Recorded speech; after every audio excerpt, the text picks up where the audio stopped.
Life insurance. What's your excuse for putting it off? Can't afford it? Too much hassle? Think your work coverage is enough? There's a lot of excuses for putting off life insurance, but one big reason why you shouldn't. If the unexpected were to happen to you, who would pay the mortgage, the kids' tuition, and all the other bills? In a time of grief, the last thing you would want is for your family to have to sell the house and struggle to survive financially. At Ethos, we could get you covered in just 10 minutes and boom, family protected. Rates can increase the longer you wait, so no more excuses. Take 10 minutes today and discover the modern way to get the life insurance coverage you need. Ethos, fast and easy online term life insurance. Up to $2 million in coverage with no medical exam. Some policies as low as $1 a day. Answer a few health questions and get your free quote at ethoslife.com/audio. That's ethoslife.com/audio. Get the home field advantage every time with Fairfield by Marriott, official hotel partner of the NCAA. Whether you're a student athlete working toward your championship dreams or your team's biggest fan, Fairfield by Marriott has everything you need to get ready for game day. From comfortable guest rooms to complimentary hot breakfast, Fairfield is part of the Marriott Bonvoy portfolio of hotels and official hotel partner of the NCAA. Visit fairfield.marriott.com to book your next game day stay. Well, shopping for a car? Yep, Carvana made financing a car as smooth as can be. Oh, yeah? I got pre-qualified instantly and had real terms personalized just for me. Doesn't get much smoother than that. Well, I got to browse thousands of car options on Carvana, all within my budget. Doesn't get much smoother than that. It does. I actually wanted a car that seemed out of my range, but I was able to add a cosigner and found my dream car. It doesn't get much... Oh, it gets smoother. It's getting delivered tomorrow. Visit Carvana.com or download the app to get pre-qualified today. The United States Border Patrol has exciting and rewarding career opportunities with the nation's largest law enforcement organization. Border Patrol agents enjoy great pay, outstanding federal benefits, and up to $20,000 in recruitment incentives. If you are looking for a way to serve something greater than yourself, consider the U.S. Border Patrol. Learn more online at cbp.gov/careers/USBP. That's cbp.gov/careers/USBP. Welcome into The Verge, a show which covers the Baltimore Orioles minor leagues. The Verge is part of BSL Radio. Baltimore Sports and Life is dedicated to analysis and discussion on the Orioles, Baltimore Ravens, and the University of Maryland. The site has a team of writers providing coverage of those teams and houses live streaming content weekly. Join the conversations at the message board, like BSL on Facebook, and follow BSL on Twitter.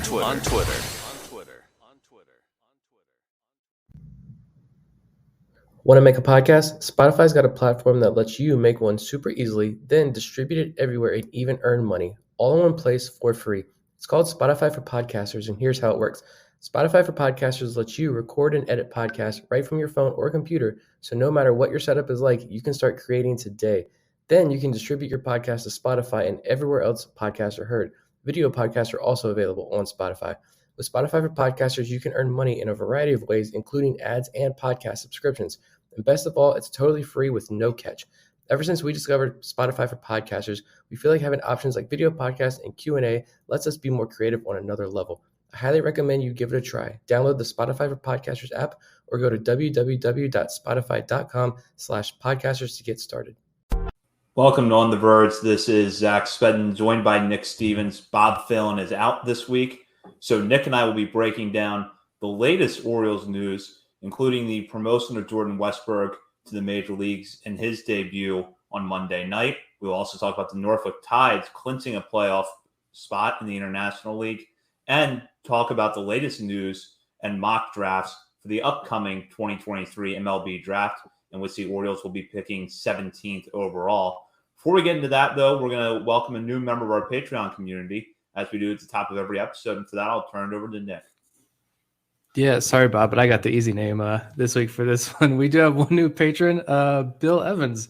So thank you to Bill for signing up. Bill signed up at our AA level, which is $5 a month, and he signed up for the year, so it gets a little discount as well. Check out the Patreon and all the perks you can get by signing up there. You also get 7-day free trial is still going on when you sign up, so you can check it out. If you like it, stick around, and if not, no hard feelings. It's good to see our Patreon community continue to grow. And with that, we'll dive into the big news of the week, which is that Jordan Westburg, after a successful start, really a successful year plus down at AAA Norfolk, was finally promoted to the major leagues. He made his debut on Monday night in the Orioles' 10-3 win over the Cincinnati Reds. Westburg went 1 for 4 in that contest and drew a walk. He had already collected a couple of hits before we went on the air here Tuesday night. So just to recap very quickly, some of what Westburg had done at AAA Norfolk before his promotion. In 67 games, he was batting .295 with a .372 on-base percentage and a .567 slugging percentage, giving him a .939 OPS with 18 homers, 54 RBIs, and a .131 WRC+. He was also the Orioles Minor League Player of the Year in 2022. So this promotion has been in the works, I think, a long time coming. But Nick, your reaction to Westburg finally getting to the major leagues and your impression of his debut on Monday?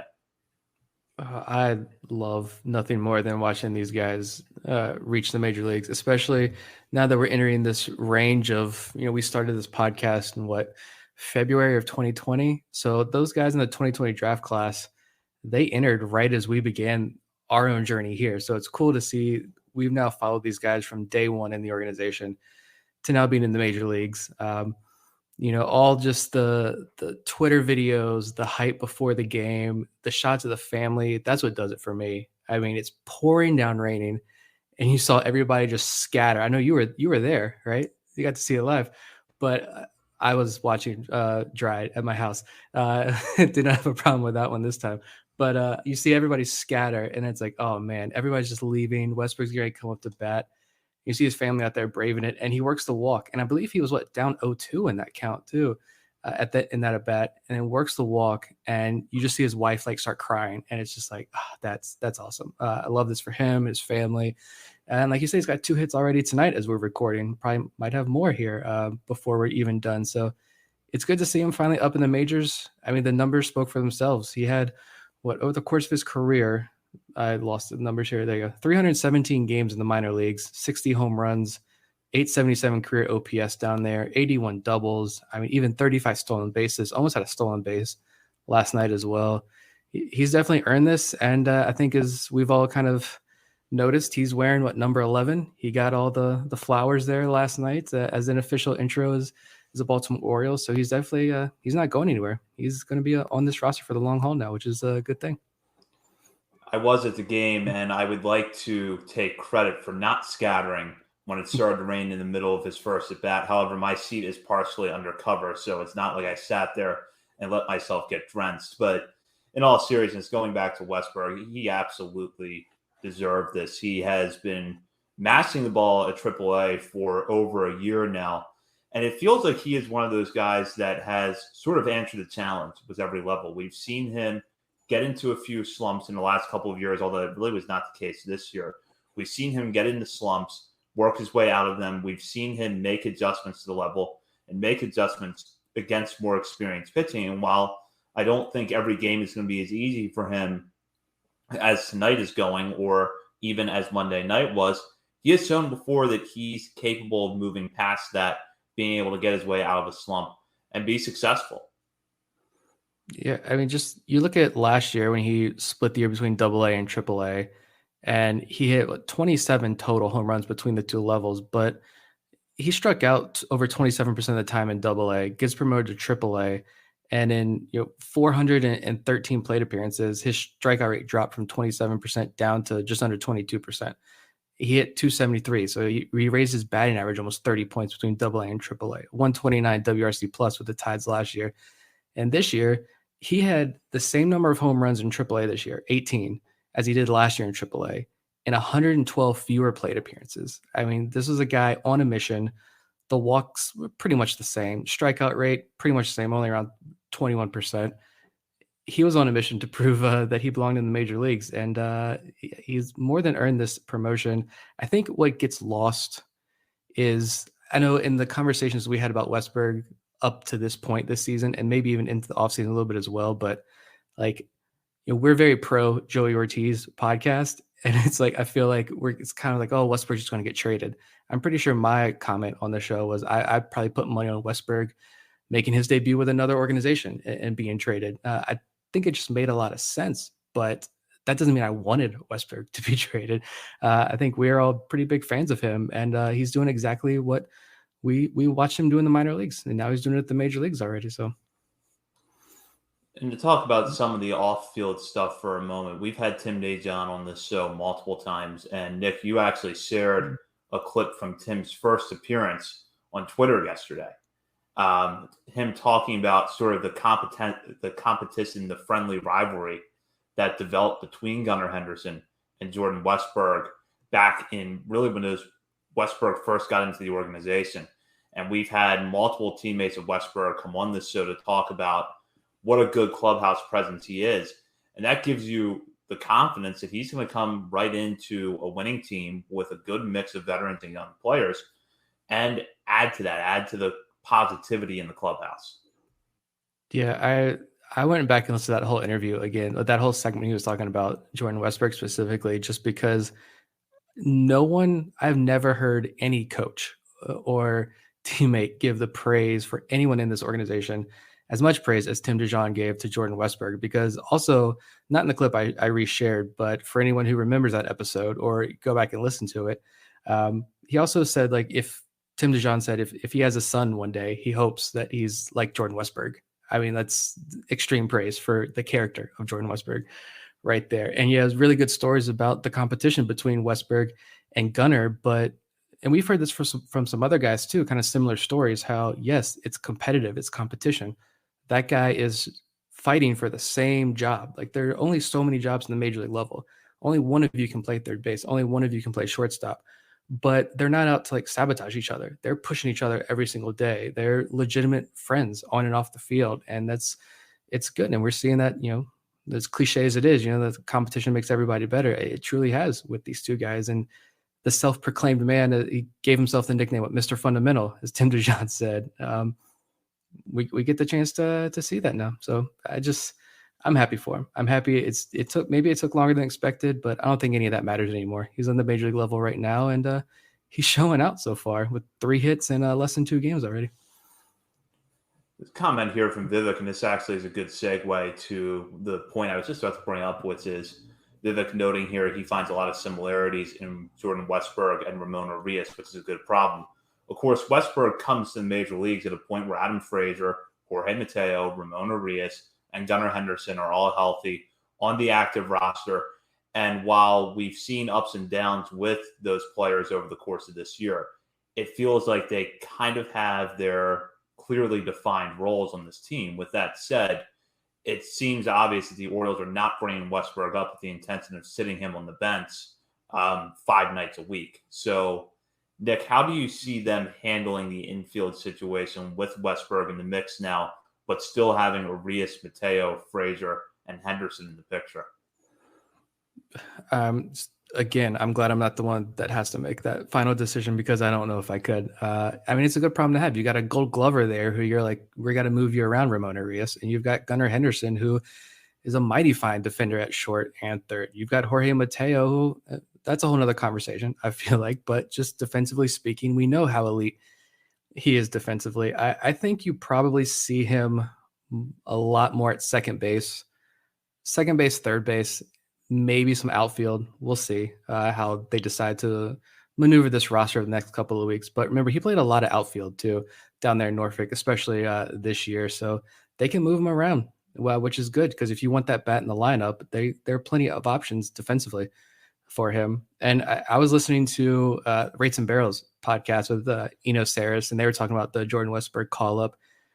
And, there are some numbers in the data that aren't flattering for Westburg. They could spell some troubles here and there, like those droughts that we saw down in the minors. But at the same time, he kind of threw out a comp, and you all know I hate comps, but Eno's much smarter than me. So I'm gonna just pass along what he said if you don't listen. But he kind of threw out Matt Chapman comps to Jordan Westburg and having a Matt Chapman-esque career in the major leagues, which I was not expecting. But I will 100% take Matt Chapman Jr. over here in Jordan Westburg if that turns out to be true. Completely agree with that, and would give you another right-handed bat in the lineup where you don't have a lot of right-handed hitters. You don't have a lot of right-handed power hitters. Now, and that's another point I wanted to address, which is I think we kind of saw some commentary going around Orioles Twitter where, Westburg's home runs at Norfolk are great, but he's going to come to Baltimore. They're going to be long flyouts.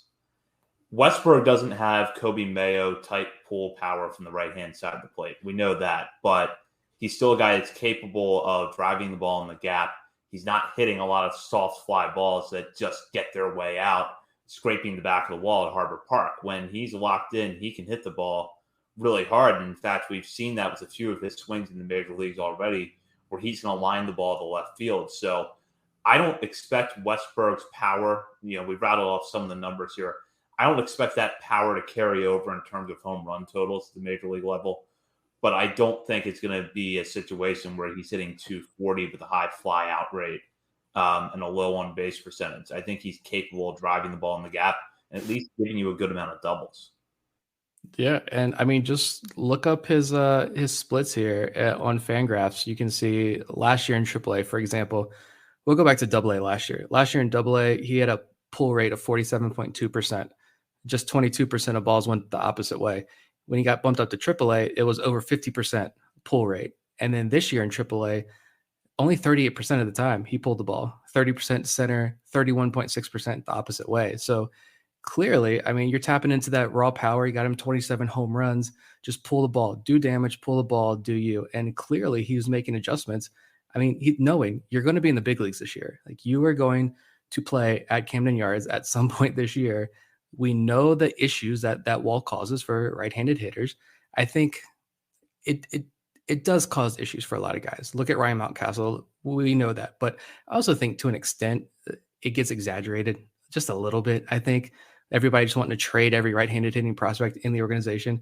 We don't need to do that. Guys can adjust to that. And it looks like Jordan Westburg prepared himself for that down there in AAA this year. And so we'll see as he gets more games under his belt what he does. But I don't know what his 2 hits were today, if they were pull side or the opposite way. But this guy, he's got the power to send it over the wall as well. And he's making the adjustments to where he can avoid it if he needs to. Yeah, that's a good point, bringing up his splits, because if you wanted to look at something where there was a clear check mark for him to go back to AAA, get better at something, one of them probably would have been the versatility, mixing in the outfield a little bit more. He did that. And the other one was probably not pulling the ball as much. It can be tempting to pull it, especially when you're Westburg, and we've seen how hard he can hit the ball when he's locked in. But being able to go the other way a little bit more and show you can do that consistently, I wonder how much of a point of emphasis that was for him down in Norfolk. Probably, obviously, I think just based on that extreme change in numbers there, I think it was a pretty major emphasis, but a challenge he mastered. And I mean, going back to what Eno said about him too, like, he's kind of projecting this, guy who's, you see the strikeout rates where I mentioned how much they improved down there in AAA this year, down to 21%. And they're kind of guessing here. You're probably looking at about a 26% strikeout guy in the major leagues. But if he can keep that walk rate just close to 10%, and he's going to give you close to 20 home runs across the full season, he's going to give you we already saw the defense. They always had a spectacular play of the year double play down there with Jorge Mateo. You already seen the flashes of the defense. I think you put all that together. I'm not worried about the strikeouts as much.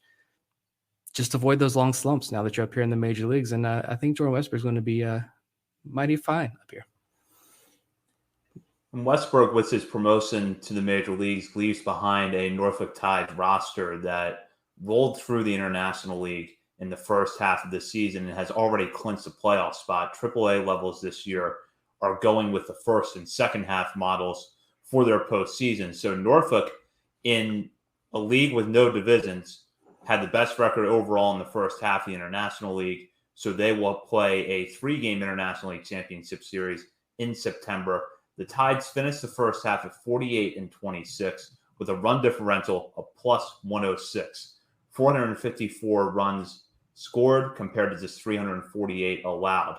This is Norfolk's first playoff appearance since 2015, and they're well on track to have their first winning record since that same season. So, Nick, it might be fair to say that you're a Tides fan through and through. How does this feel for you that not only is Norfolk back in the playoffs, but they did it in such dominant fashion with some of the Orioles' best prospects? It's good. I'm happy for the city of Norfolk. Of course, they become an Orioles affiliate the year I leave town to go to college, and now here they are, one of the best, just minor league teams of any minor league team down there.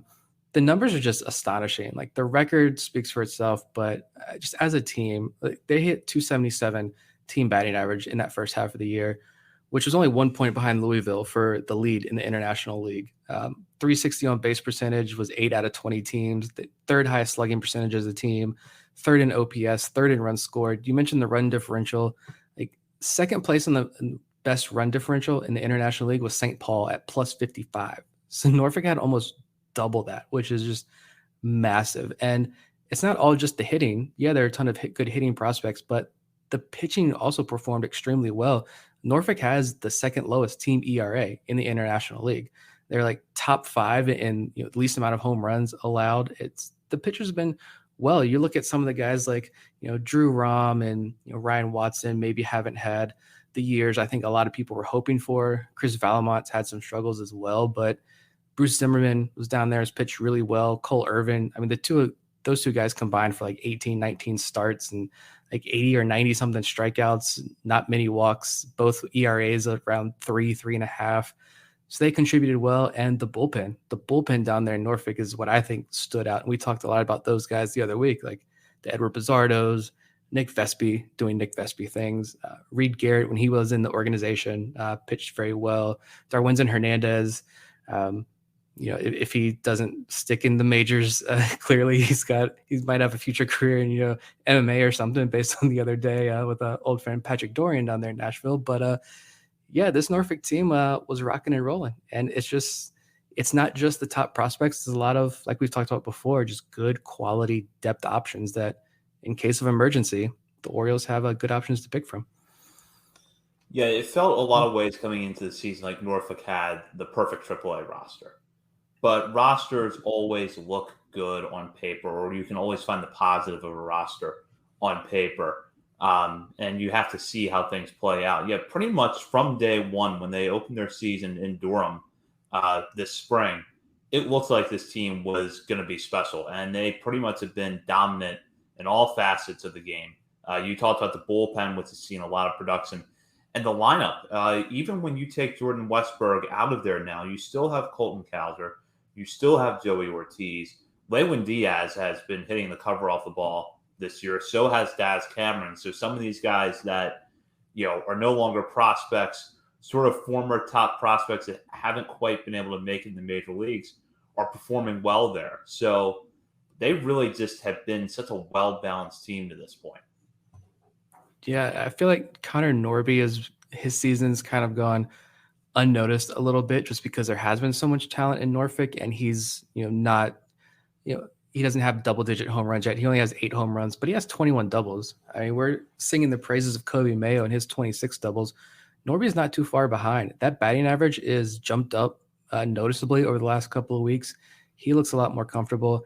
And yeah, even when all the top guys like Norby and Westburg when he was down there, but Kerstad now in AAA, when all the top prospect guys go cold, it always seems like your Daz Camerons, Robbie Glendening, I feel like has had a couple multi-home run games down there in Norfolk. It's doing these dailies. It's like, all right, none of the top prospects really performed, but Josh Lester had 4 hits. Robbie Glendening had a pair of hits. Lewin Diaz had 4 walks and a home run. I mean, it's something I saw. I tweeted this out because I thought it was something really awesome that I noticed with these Norfolk hitters.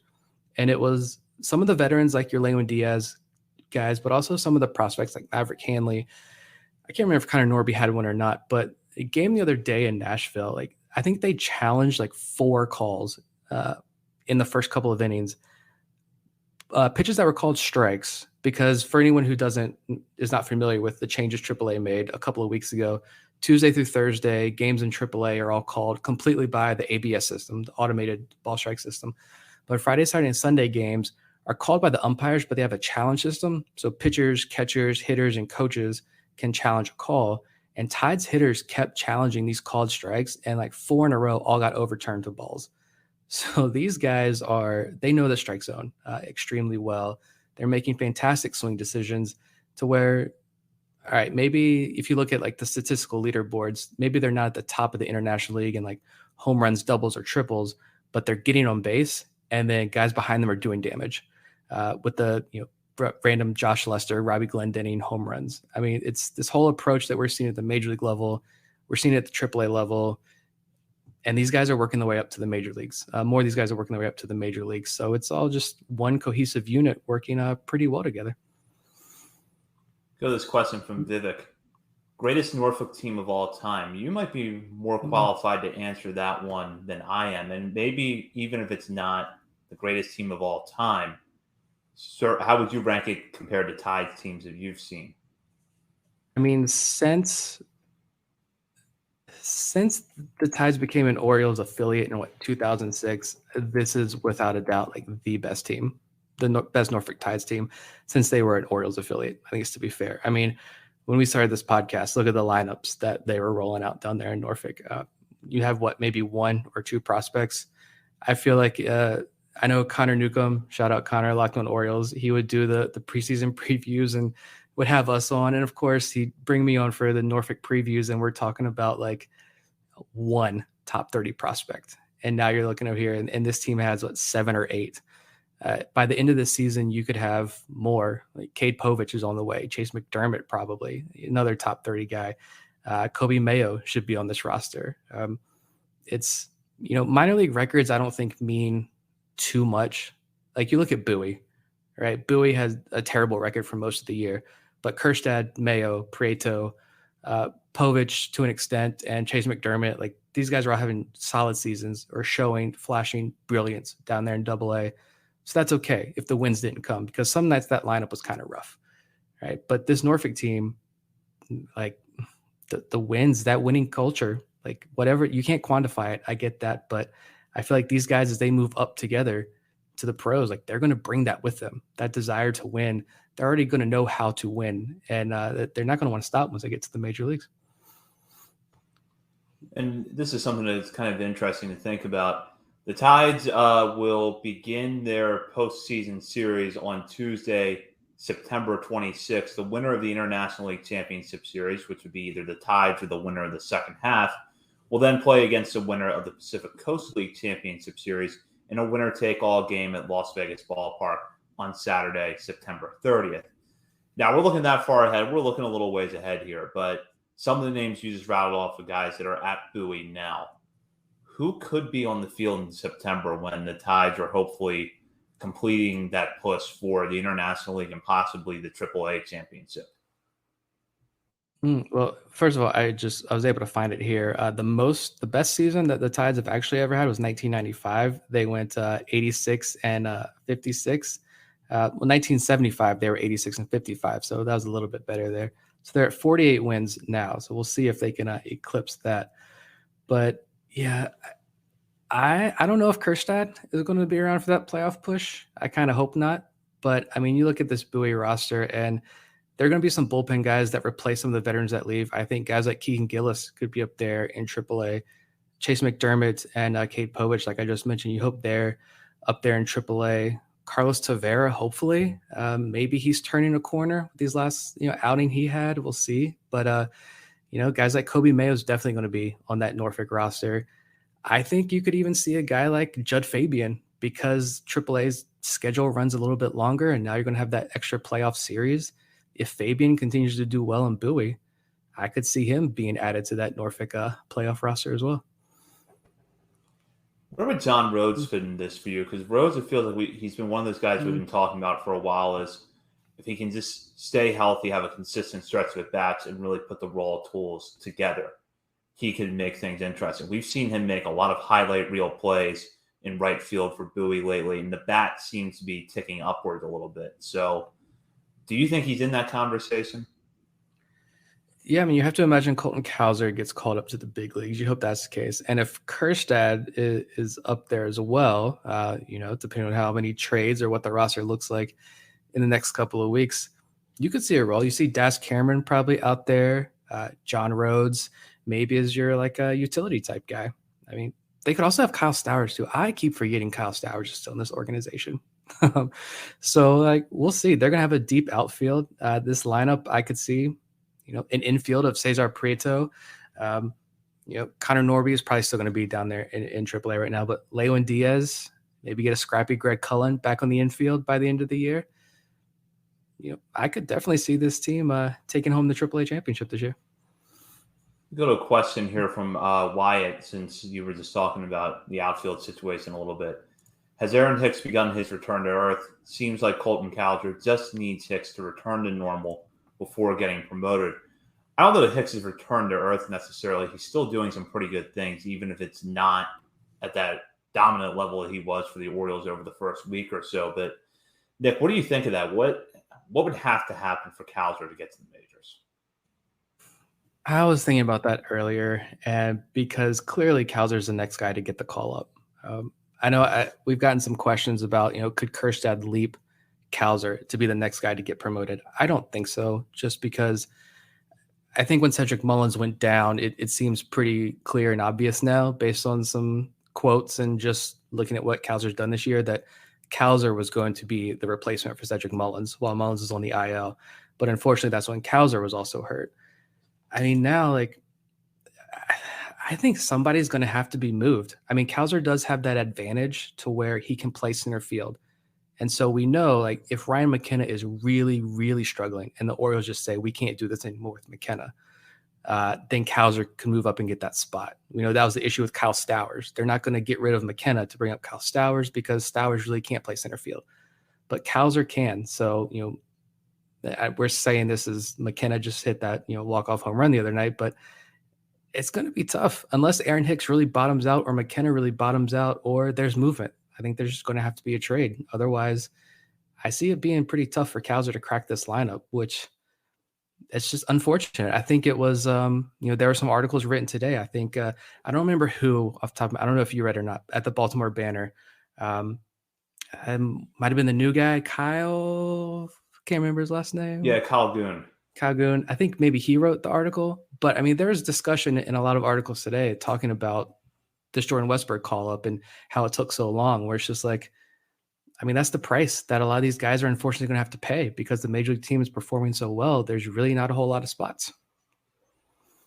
Yeah, and that's what happens. And this is something I think we've all had to adjust to as Orioles fans, because it's been a long time. I don't know that it's been in my lifetime where you've had a major league club that was winning, but you had to sometimes look at the AAA roster and think, well, could that guy actually be better than this guy? Could Colton Cowser be better over the last 3 months of the season than Aaron Hicks? Could Jordan Westburg be better than Adam Frazier? Because most years when the Orioles are good, it's mainly 4A guys populating the AAA roster. And when they've been bad, it's really just a matter of, do you want to bring someone up and have them struggle and just let them develop? And that was what I think you had seen in the more recent years under the Mike Elias regime, was you could bring someone up and work with them a little bit, see what they could contribute, because you were losing. You could bring Jahmai Jones up late in the 2021 season because you were already one of the worst teams in baseball. And if he struggled, it's not going to set you back. But now you have to bring that into the calculus of, what if someone does come up and they're worse than the player they replace? Yeah, I think the conversation is easier if we're talking about an infielder. You could see situations there where some things get shuffled around, but the outfield, I don't know. I mean, unless you're thinking extreme here, unless they're just Ryan Mountcastle is gone and Santander moves to first base, that could open up a spot. That's not going to happen. Ryan Mountcastle right now is not going anywhere.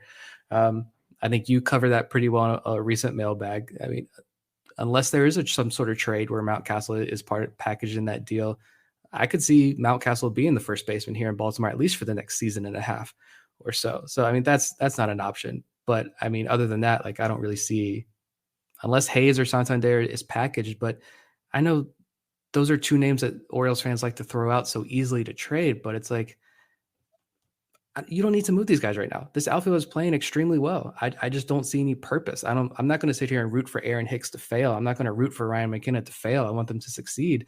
And if that means Cowser has to spend the next 2 months in AAA, as much as I love him, I've done my Colton Cowser rants on this show. I am very much a fan, but if this team keeps winning and this outfield keeps playing the way it is, and Cowser has to sit in AAA for another 2 months, it sucks. But that's just unfortunately the situation that he's up against right now. Doesn't mean he can't be the starting outfielder on this team next year after some moves are made, but it's tough. It's tricky right now. This team is playing so well. I don't really see any need to rock the outfield boat. Yeah, I completely agree. I made the point in the offseason that I was going to have to be pretty impressed by a return for Santander to want to move him, not necessarily because I think Santander is a guy that you're going to build around for the next 5 years or the next 10 years.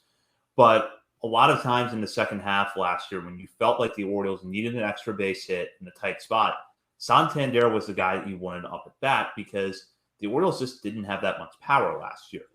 This year, now that Santander has started to heat up, you're seeing that again, where it's like, all right, you need a home run in a tight spot. You need someone who can hit a bases clearing double. Santander is still kind of that guy when he's locked in. And maybe there's not as much of a gap now between him and the rest of the lineup, but it still does kind of exist. So for at least the rest of this year, give Santander at bats, whether it's DH, first base, or right field, and leave him in the middle of that order. And as for Hayes, there's two things I would say about Hayes. Number one, he's playing well. There is a lot of things that he does well. He can hit for contact. He's not hitting for home run power, but he's hitting the ball harder this year. He's got more doubles power.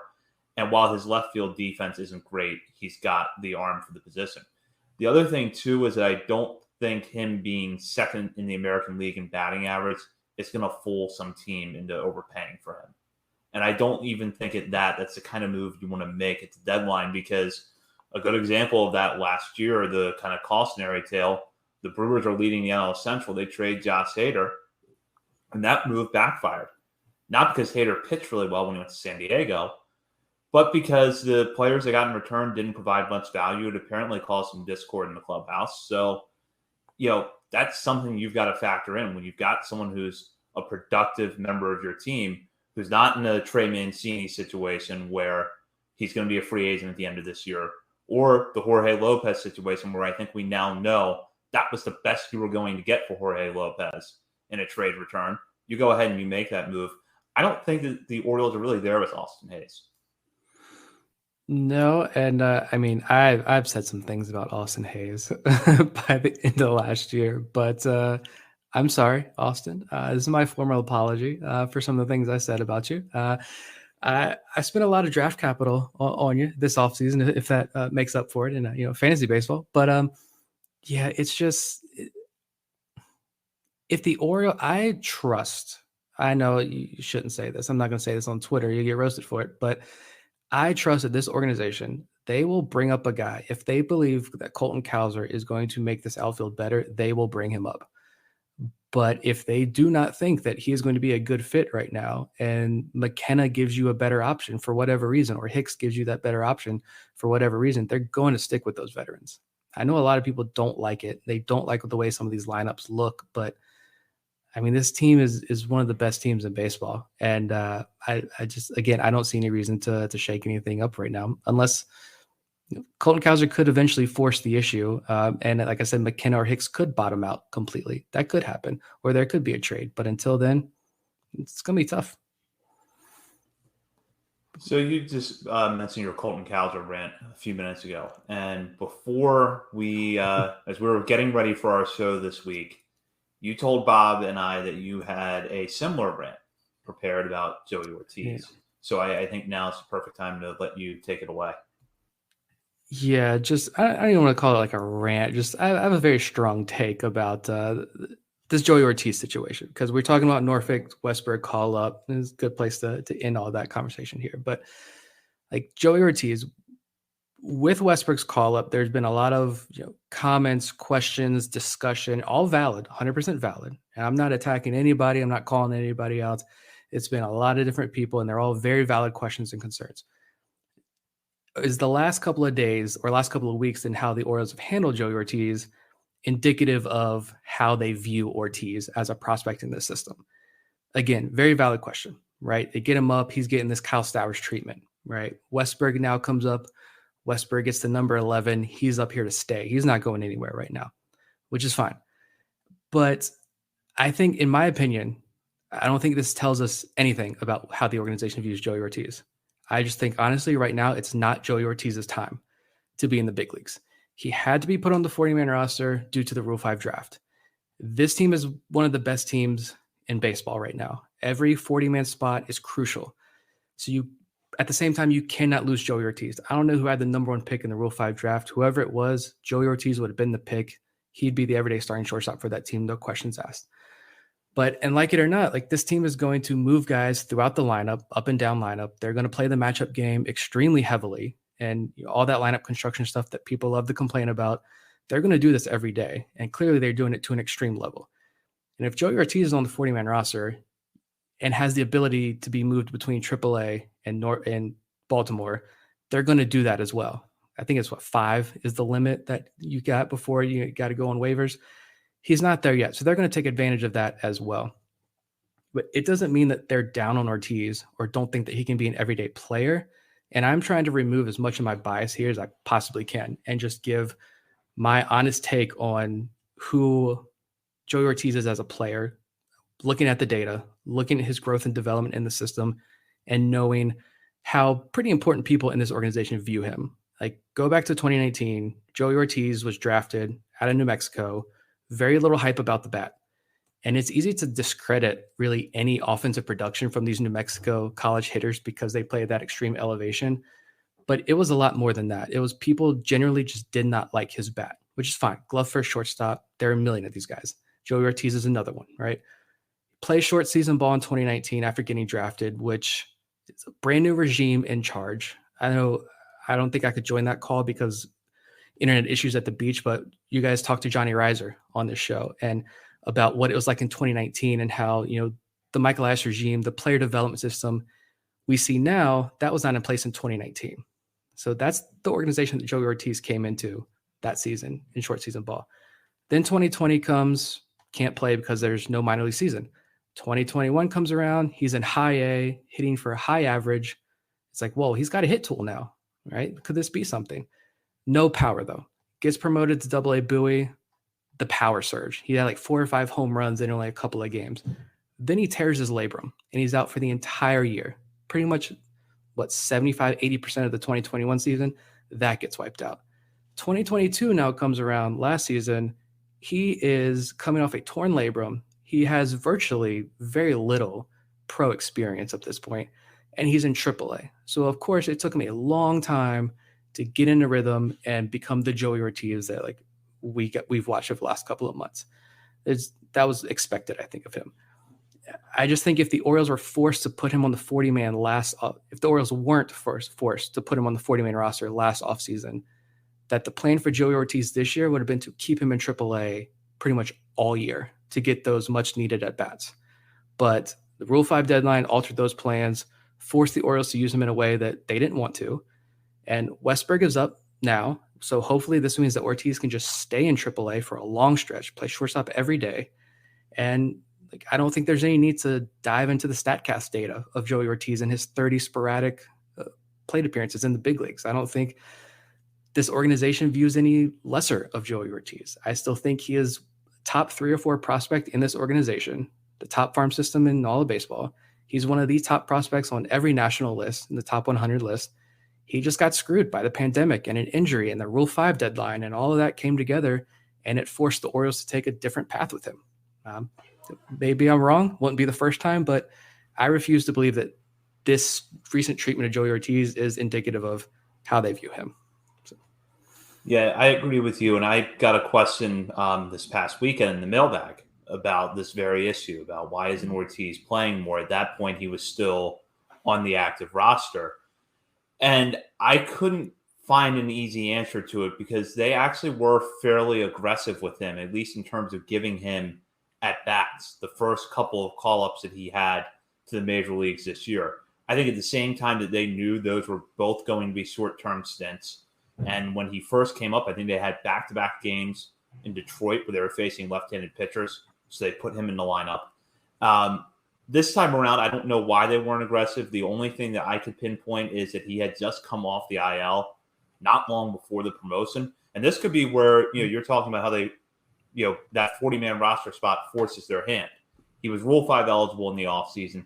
He had to go on the 40-man. So he's on the 40-man when you have a spot open and you bring him up, maybe even if you don't think he's entirely ready. I'm not saying that's what the Orioles did. But that's the only conclusion I could draw. I agree with you, though, that they don't think any less of him than they did a few months ago when they first promoted him to the major leagues and put him in the lineup on the first night. And I don't think they're going to think anything less of him over the last few months of this season. No, I mean, if there's one thing, like, you can question a lot of things about how this organization operates, right? You should question a lot of the ways this organization operates. You should question everything. Never be complacent with anything. But one thing that I have a really hard time questioning is the player development process that's in place, like that framework that this organization has put into place to create this pipeline that we're seeing. It's working. I mean, we talk about this all the time. Gunnar Henderson today was not the Gunnar Henderson that we knew 3 years ago, 2 years ago. I don't think it's not a Jackson Holiday situation where last year people are saying Jackson Holiday, that's the future number one overall prospect in baseball. He's that good. He's special. He's going to be that guy. No one was saying that about Gunnar Henderson, who eventually became the number one overall prospect in baseball. Yeah, he's a great prospect. He was a great draft prospect at the time. But like, no one was saying he's a future number one overall prospect. He's a future AL Rookie of the Year favorite, as he was coming into this year. Gunnar Henderson's a special talent. The Orioles developed that. There are just so many stories of guys, these unheralded draft prospects, these deep cut draft picks that, the Orioles dig deep to find. And they're now legitimate major leaguers. Colton Cowser, the rise of Colton Cowser, he just gets better and better and better. There's so many instances. I trust this organization. All that to say, I trust what they've done with Joey Ortiz, and that those numbers, that data that we see that he's putting up down there in AAA, it's for real. The bat's for real. We know the glove is elite. We know the glove is for real. I have a hard time believing that all this means that they think less of Joey Ortiz. I still think it could be very easily, we see a situation where he is the starting shortstop or starting second baseman. Doesn't matter. I don't care. For the Baltimore Orioles next year on opening day. But again, I could be wrong. I don't know. But I just had to get that out there, because all the discussion about, I don't know, is Joey Ortiz that great of a prospect now? I'm saying yes. But. Yeah, I agree with you. And we'll go now to a discussion about the draft. We're just a few weeks away from the draft, which starts on July 9th. The Orioles will have the 17th overall pick. And national outlets continue to come out with new mock drafts. We've seen some new ones recently from The Athletic, MLB Pipeline, Baseball America, and The Athletic. And Nick, you actually did a special mailbag episode around this just a couple weeks ago and talked about some of the players who were surfacing in the mock drafts at that point in time. So give us a sense of what kind of talent could be available to the Orioles at 17. I think there's still going to be a lot of really interesting players here. I think this is going to be even more fun this year to follow along as this draft unfolds, especially as the first round, that draft board starts to fall. I'm very excited to see who ends up falling to the Orioles, because it's not 1-1. I get that. So I know a lot of people are tuning out this year in terms of the draft. I get it. It's the MLB draft. You get selected. You don't see these guys for 3-4 years. They reach the major leagues. It's not like the NBA where you're drafted and you're now the starting point guard for the Chicago Bulls or whatever. Or if you're the Wizards, doesn't matter what position you are. You're the starter. You're the franchise player now. I get why a lot of people aren't into the draft, right? And at 17, I know you can go back historically. Look, I think I looked this up at one point. Like, of all 17th overall draft picks in baseball, like, what's their cumulative MLB WAR? It's like, it's not impressive. It's not good, right? History is not on the side as you move further down the draft. I get that. But I think this draft is pretty deep in terms of, if they want to go the college route, you're going to have guys like your Braden Taylors from TCU, who I'm sure we'll talk about here, guys like Chase Davis out in Arizona, a lot of really intriguing college bats, guys that are certainly going to fit this Orioles model. And you know what? If they want to go big, there are some high school kids here who I know the Orioles are, at least it's been reported that the Orioles are very much in love with. And these guys are all high ceiling, very young, even for high school age. Some young high school guys that have extremely high ceilings. They're just going to continue to make this talent pipeline even stronger. So I'm excited to see where the Orioles go here and how they decide to attack from the 17 position instead of number 1 or number 2. Taylor is a guy that you talked about a lot in the mailbag a few weeks ago, a hitter out of TCU. What are your impressions of him? He's becoming my favorite, and I feel like he just screams Orioles because he's a lefty, third baseman, just turned 21, so he's one of the youngest players as far as like college-age kids are concerned, kind of that John Rhodes, Max Wagner mold that we've seen the last couple of years. We know the Orioles like that. I mean, he's got good experience on the Cape, Team USA experience, all of that, and I think there were some questions about does he have enough power to stick at third base at the next level. And this year he hit 23 home runs this year, had almost as many walks as strikeouts. He had 56 walks to 52 strikeouts. He can steal bases. He's got some speed. He's got some athleticism. And I think it was Carlos Collazo at Baseball America had some really interesting nuggets here. He said, let's see, Collazo, some of the bigger gains in like the contact rates and exit velo rates among college hitters. And Braden Taylor's contact rate took a slight step back this year, but his 90th percentile exit velo went from 100.9 miles per hour to 104.8 miles per hour. And it was the 4th highest gain in all of college baseball. So you're looking at a good defender at third base, guy who has got the power. Can hit for average. He's going to get on base. He's got some athleticism, can steal bases as well. Young lefty hitter. I think this pick is screaming Baltimore Orioles here. Well, and he's a guy whose stock has gone up this year, and that's one theme that we have seen with the Orioles over the last few years.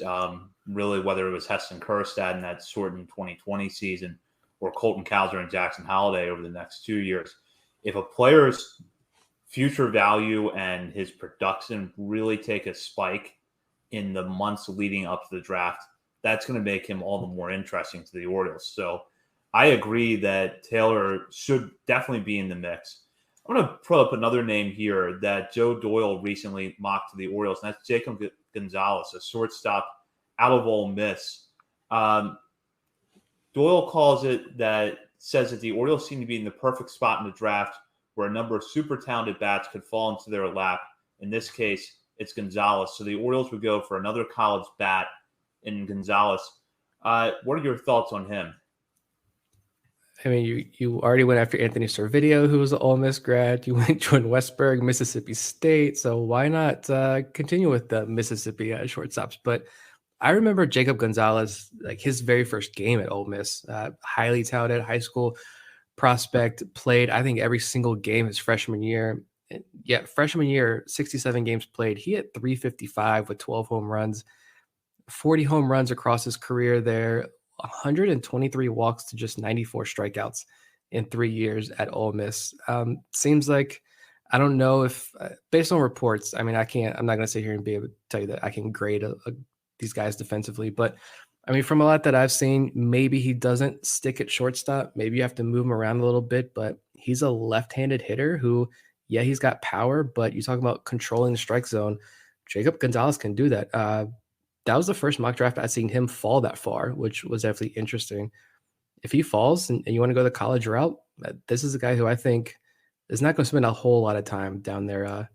I'll say the lower levels of the minor league. I know I don't want to get a conversation about, moving up to the big leagues, but he could be a fast riser up there to AAA and easily replace that production when you lose like Joey Ortiz, if you lose Connor Norby, either to the big leagues or trades, whatever. Jackson Holliday potentially being a Baltimore Oriole at some point next year. You could have Jacob Gonzalez just kind of slide right up there, and in next year, his first full year in the minor leagues, in the year in AAA, just like so many other guys we've seen recently.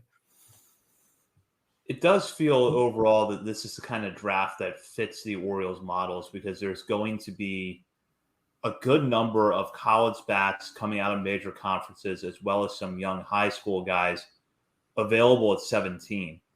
With that said, this question has come up a lot. We've been asked it a lot, and I think anyone who's covering the Orioles gets asked this a lot, which is this regime ever going to target a pitcher? in the first round of the draft. Is this a year that that's going to happen? Some mock drafts are suggesting it could be a possibility. Others aren't. What are you seeing right now? Which way do you think they could go? I don't see. And I mean, we had Brad Selick on this show, director of draft operations for the Orioles, on this show, and he said like the Orioles have not opposed to taking pitchers. It's just that situation just hasn't unfolded. That's not how the draft board has unfolded for them. I think earlier on you're definitely targeting hitters, but last year I think they went more risky in the draft, which was exciting to see.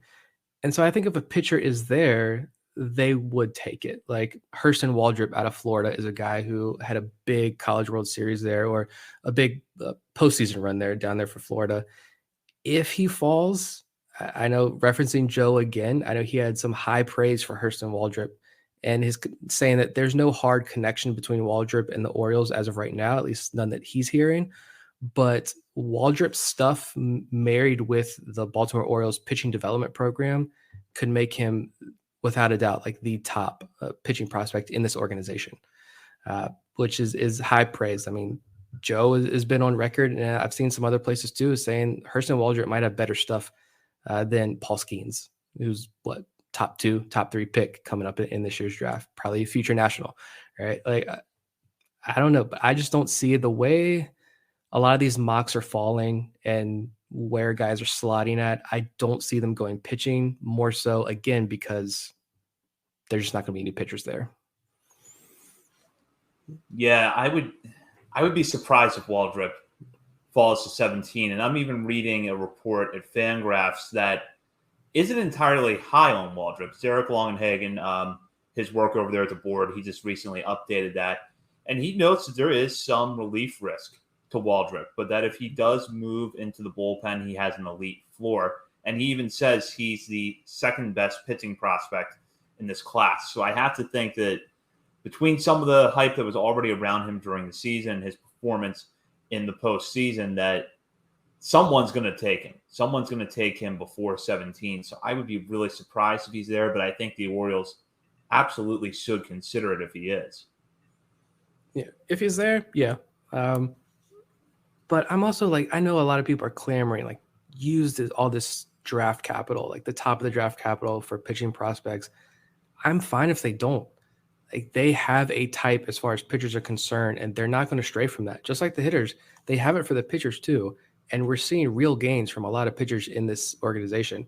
They're not going to stray from that. And there are guys across this country, D2 ranks, D3 ranks, JUCO ranks, West Coast guys that I know it's a lot harder for us to, I mean, just getting, information and coming up with knowledgeable takes on East Coast guys is hard enough, but the West Coast guys, there are guys in this draft class that the Orioles are going to take in the second, third, fourth, later in the draft that are going to become top 30 prospects in the system. You saw Justin Armbruster, Ryan Watson went undrafted. He's the top 30 prospect in this organization.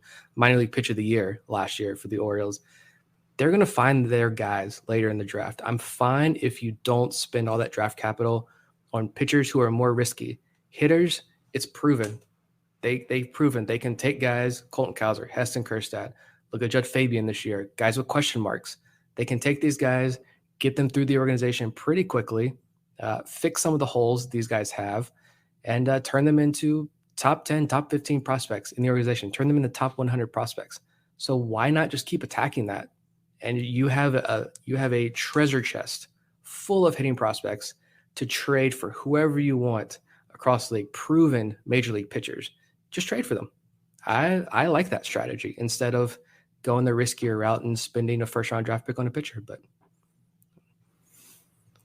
yeah, and I think it's a formula that has shown for the Orioles that it works for them. A couple of other names here that I'll note very quickly that have been mocked to the Orioles recently. Keith Law at the Athletic had Aaron Namala, a shortstop out of Strawberry Crest High School in Florida. MLB Pipeline did actually have Hurston Waldrop in their most recent mock draft, but noted that because of his postseason performance, he could be gone by that 17th pick. Waldrop is 20th on MLB Pipeline's top draft prospect list. Yeah, and I'm scrolling through my list here again. Definitely, if you didn't listen to the episode that I put out the other Saturday, go check that out as well. But I also like Chase Davis a whole lot out of Arizona. Outfielder, again, lefty, just hit 21 home runs this year at Arizona. He's also just 21 years old, 1231 OPS, more walks than strikeouts. He's maintained like a 15 to 16% walk rate the last 2 years in college, but saw his strikeout rate drop from 23% down to 14% this year. 90th percentile exit velos of 110.6 miles per hour. And again, quoting Joe Doyle here, he said Davis entered 2023 with major questions about his hit tool, but saw his contact rate spike by 10% this year while maintaining that really good walk rate and cutting down on the strikeout rate. I think that's a guy, again, who fits the Orioles model. And Chase Davis seems like also fits that mold of late riser, gaining a lot of helium the closer we get to draft day. Could be a pick. I kind of said it may not be a real sexy pick from like the national perspective. I could see like MLB Network being like, all right, it's a good pick, like maybe a little bit of a reach, blah, blah, blah. He's got some skills. He's got some tools. But then 2 years from now, we're looking back and saying, oh, wow, like Orioles nailed that pick with Chase Davis. I could see that situation playing out there if he's the pick. We'll probably have a little bit more draft coverage for you next week because that's going to be our last new episode before the draft, which will begin on July 9th. And with that, we'll go into our final segment where we shout out players for their performances, their players outside of their top 30 for their performances, whether it's been a good week or a good game or just something interesting in their stat line that we want to note. And we did get a submission from Bob, even though he cannot be here tonight, and we'll talk about those guys in a second. But I'll let Nick start off because he's got a hitter and a pitcher, and the pitcher is a guy that I think we should have on our radar a little bit more. Yeah, I'll start with the hitters first. I actually wanted to go down to the DSL and talk about Fernando Peguero, a shortstop, switch hitting shortstop prospect who, after today's game, I think he has back-to-back 4-hit games. After today's game, 17 games in the DSL, he's hitting 379, just 447 on base percentage. I see his name every single day at the top of the box score there in the DSL. But I want to go to Trenton Craig as my guy down in Delmarva. Craig went 6 for 14 last week, so 429 average, hit 2 doubles, 5 RBI. He's now hitting, or he was hitting 304 back on April 17th. He went on the IL. He's missed almost 2 months of the season, just came back June 9th. So almost a 2-month absence. Since he's returned, he's hitting 370 this month with a 434 on base percentage, 1086 OPS, 5 doubles, a triple, 2 home runs, and he's even a perfect 6 for 6 in stolen base attempts. So I just see a situation here where, we've talked about this before. He's a 20th round draft pick out of the JUCO ranks, same JUCO as Cedric Mullins, I believe they both went to. He's got the Matt Blood public praise treatment. I think it was that article in The Athletic at the beginning of last season as a guy to watch in the system. So we've said he's a bit of a project pick, but maybe it's finally starting to break through a little bit.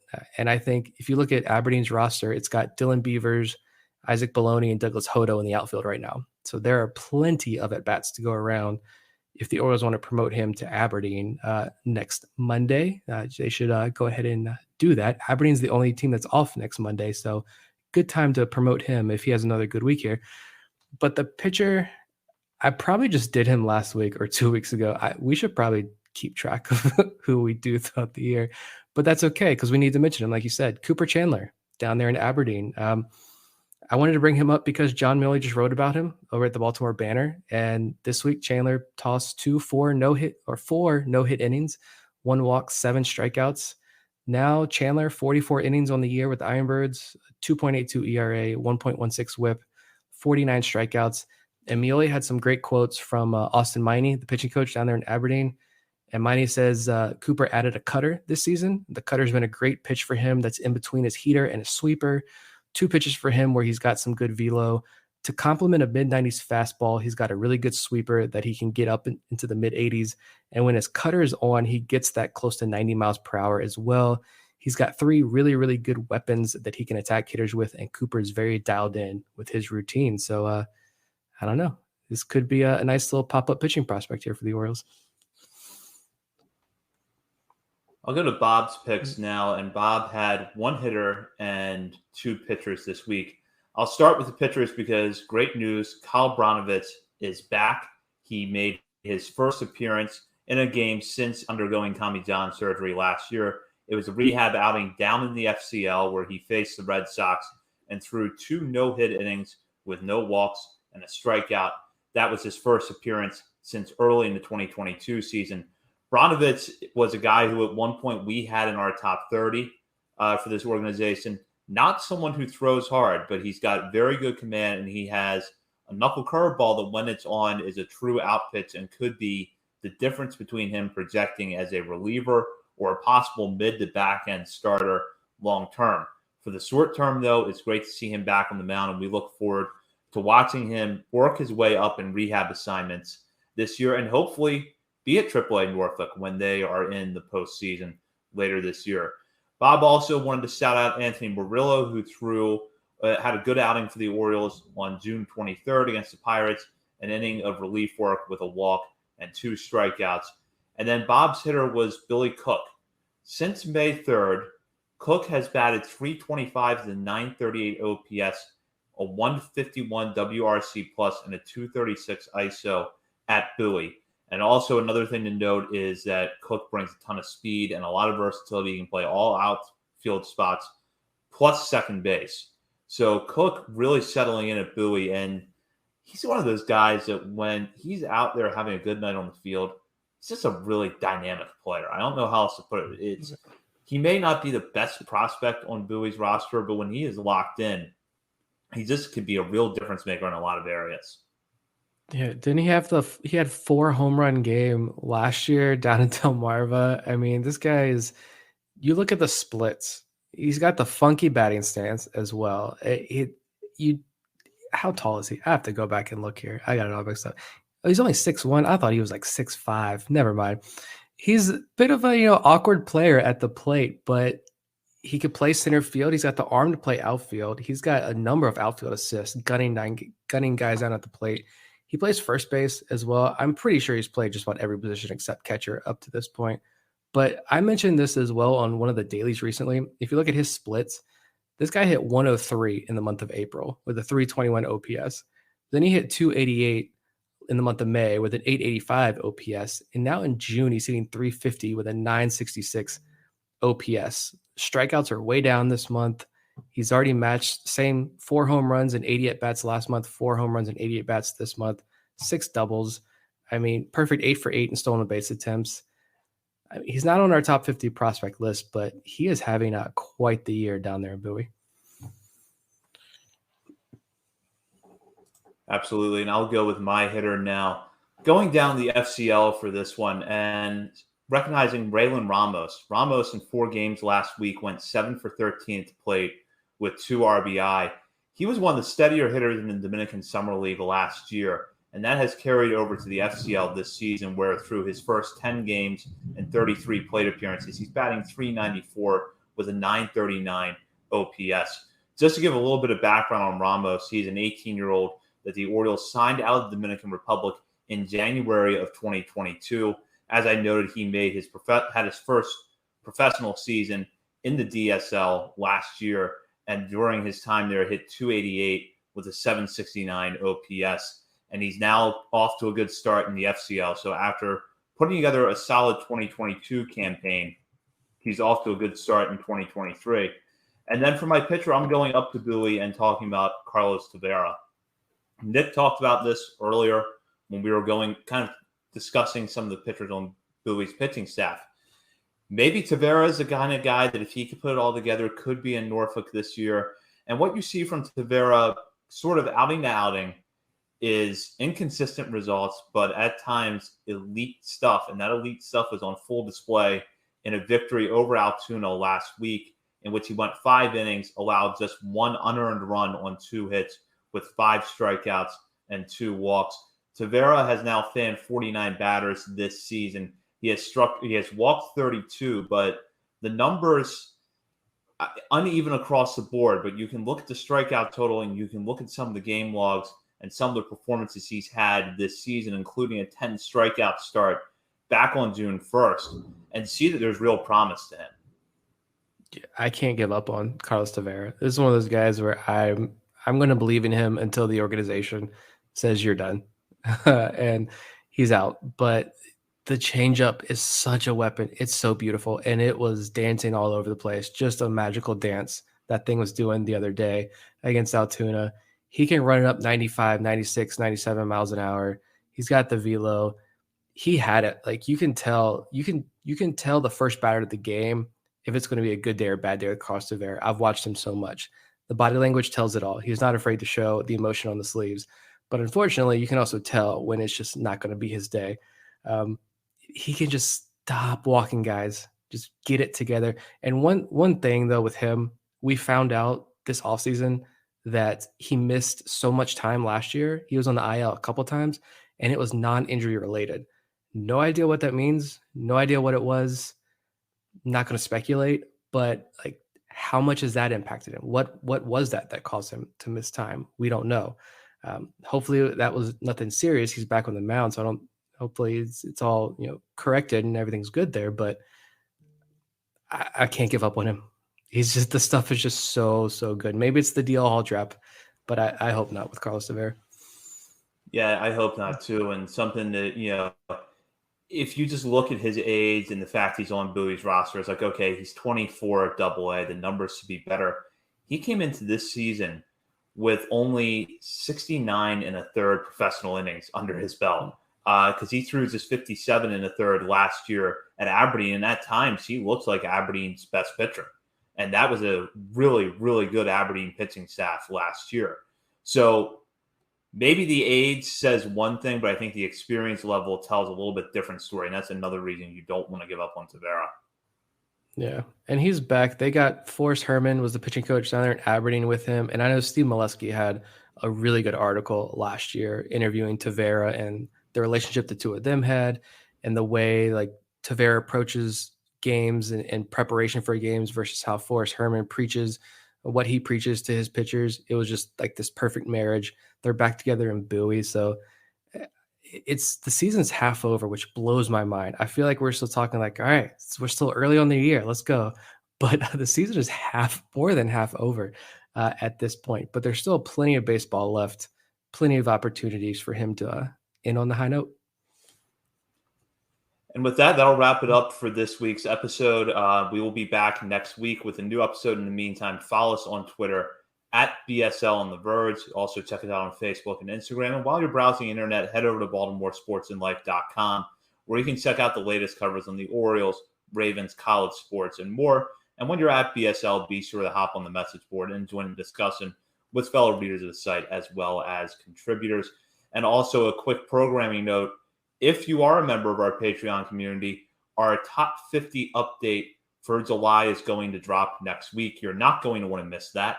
And, of course, you can sign up for Patreon now and have access to that exclusive bonus daily coverage throughout the week and a lot more. For Bob Phelan and Nick Stevens, this is Zach Spedden. You've been listening to On the Verge. That'll do it for this week's episode of On the Verge. Be sure to check out our Patreon page where you can help show your support for the show and get bonus content, including monthly top 50 updates to our prospect list and daily game recaps during the season, and much, much more. Life insurance. What's your excuse for putting it off? Can't afford it? Too much hassle? Think your work coverage is enough? There's a lot of excuses for putting off life insurance, but one big reason why you shouldn't. If the unexpected were to happen to you, who would pay the mortgage, the kids' tuition, and all the other bills? In a time of grief, the last thing you would want is for your family to have to sell the house and struggle to survive financially. At Ethos, we could get you covered in just 10 minutes and boom, family protected. Rates can increase the longer you wait, so no more excuses. Take 10 minutes today and discover the modern way to get the life insurance coverage you need. Ethos, fast and easy online term life insurance. Up to $2 million in coverage with no medical exam. Some policies as low as $1 a day. Answer a few health questions and get your free quote at ethoslife.com/audio. That's ethoslife.com/audio.